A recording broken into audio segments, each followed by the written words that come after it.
Hello hi అండి, welcome back to my channel. మీరు వీడియోలో చూస్తున్న ట్రైన్ వచ్చి డబల్ డెక్కర్ ట్రైన్ అండి. చాలా బాగుంటుంది ట్రైన్ అనేది. ఈ ట్రైన్ వచ్చి తిరుపతి టు వైజాగ్ అండి. తిరుపతి టు వైజాగ్ వెళ్తుంది. తిరుపతిలో వచ్చి 12:30కి వస్తుందండి. వైజాగ్లో వచ్చి నైట్ 11కి బయలుదేరుతుంది.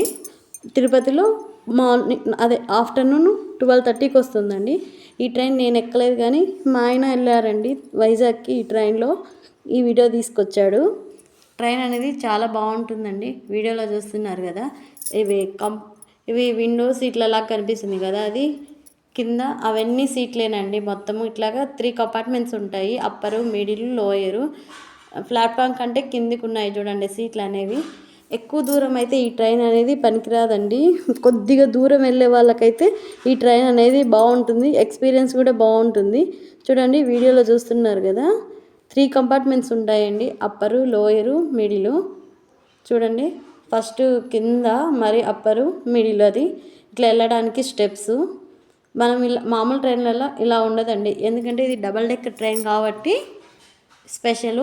ఏసీనే అండి, ట్రైన్ మొత్తం ఏసీనే. కాకపోతే మొత్తము సీటరే ఉంటుందండి ట్రైన్ అంతా. పడుకొని వెళ్ళడానికి కంఫర్ట్ ఉండదు. మామూలు ట్రైన్లలో అయితే స్లీపర్ ఉంటుంది కదండి, కాకపోతే ఈ ట్రైన్ అనేది స్లీపర్ ఉండదు, ఓన్లీ సీటరే. ఎక్స్పీరియన్స్ చేయాలంటే మాత్రము డబల్ డెక్కర్ ట్రైన్ అనేది ఎక్స్పీరియన్స్ చేస్తే మాత్రం బాగుంటుంది. ఎక్కాలనుకుంటే ఎక్కొచ్చు, కాకపోతే ఎక్కువ దూరం జర్నీ కష్టం అండి ఇది. తిరుపతి టు వైజాగ్ అంటే చాలా కష్టము. కొద్ది దూరం అంటే పర్లేదు, వైజాగ్ అంటే మరీ కష్టము. మీరు ఎప్పుడైనా ఎక్కారండి ఈ ట్రైన్, డబల్ డెక్కర్ ట్రైన్? ఎక్కింటే కామెంట్ చేయండి. ఇది వైజాగ్ టు తిరుపతి వెళ్తుందండి. గుంటూరు, సామర్లకోట, అనకాపల్లి, నెల్లూరు ఇలాగా అన్ని స్టేషన్లలో ఆగుతుంది. ట్రైన్ అనేది బాగుంది. ప్లీజ్ సబ్స్క్రైబ్ చేసుకోండి.